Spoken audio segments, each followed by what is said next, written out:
Un mot sur le passage d'Ésaïe 37-31. Ésaïe, nous le savons, n'a pas simplement à nous dire au sujet du résidu, du reste. Il y a un reste d'Israël, et comme nous le savons aussi, il y a aussi un reste de l'Église chrétienne. Ce résidu du christianisme, nous le trouvons dans les 3 premiers chapitres de l'Apocalypse. Il est représenté par la parole, souvent répétée, celui qui vaincra. C'est cela, ce reste. On se rend très bien compte que dans cette église d'Asie, il n'y a qu'une infinie minorité qui est restée fidèle. La majorité de l'église a perdu sa vision et s'est égarée. Et les vainqueurs ne forment plus qu'un résidu. Ce principe du reste est mis en évidence un peu partout dans la parole de Dieu. Or, une de ses caractéristiques, c'est l'enracinement, non pas en long et en large, mais en profondeur. Le reste se distingue en ceci, qu'il prend racine en profondeur. C'est du Seigneur que la chose vient. C'est lui qui fait en sorte qu'il en soit ainsi et pas autrement.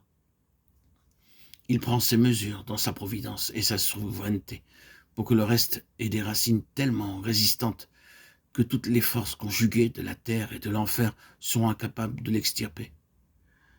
C'est la gloire même de Dieu qui exige cela.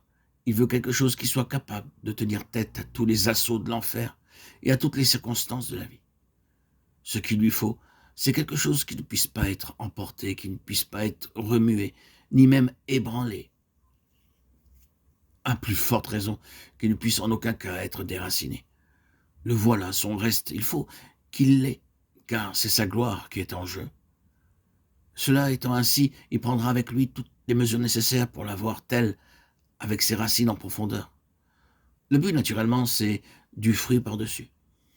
Nous voyons avec beaucoup de complaisance ce dernier aspect de la vie chrétienne. Les fruits, les bénédictions, ce qui, dans notre vocation, est d'en haut, les lieux célestes, en tant qu'exprimant la vraie nature de la lutte que nous avons à livrer et de l'œuvre que nous avons à accomplir.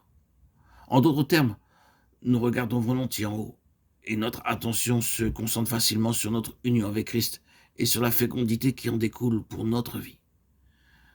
Mais tout cela n'est possible que si nos racines ont poussé en profondeur. Pour pouvoir porter ces fruits de bénédiction et atteindre le véritable objectif que Dieu a en vue, il faut que nous acquérions la capacité de résister à toutes les tentatives d'ébranlement auxquelles nous pouvons être soumis. C'est là le fait de racines qui sont tellement adhérentes aux couches profondes du sous-sol qu'elles tiennent en dépit de tous les ouragans. Il ne faut pas chercher ailleurs. À notre avis, l'explication de ce que Dieu est en train de faire à l'heure présente avec ceux de ses enfants qui sont vraiment spirituels. C'est un fait que les vrais enfants de Dieu passent dans le domaine spirituel par un temps d'épreuve particulièrement intense. Où que vous alliez, c'est la même chose. Et pourquoi cela? Pourquoi ces tests? Parce que Dieu veut avoir quelque chose contre quoi l'enfer soit impuissant et dont il puisse se servir pour prouver à l'univers entier qu'il existe une force, la sienne, qui est capable de nous faire tenir debout quand tout le reste se ligue pour nous renverser. Rester debout après avoir triomphé de tout. Si l'on nous demandait quelle est l'ultime expression de la vie de l'Église dans l'économie présente, nous répondrions c'est qu'elle tient. Et ce n'est pas peu dire, je vous assure. Mais non, direz-vous non. Vous voyez les choses trop en petit. Est-ce que vous n'attendez vraiment pas plus que cela? Pas de progrès, pas d'avance, pas de mouvement de masse?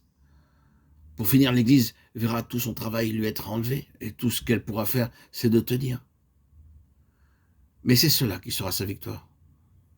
Et pourquoi?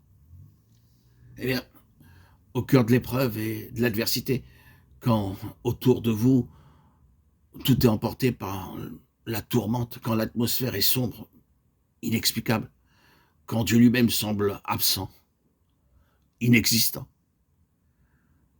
quand la foi est mise à l'épreuve sans répit, quand vous êtes assailli de tous les côtés à la fois, quand vous avez humainement parlant toute raison de céder, d'abandonner la partie, de vous laisser choir, rendre les armes, de trahir vos certitudes, pouvoir tenir, tenir, sans que votre foi soit ébranlée. C'est là la plus grande victoire possible.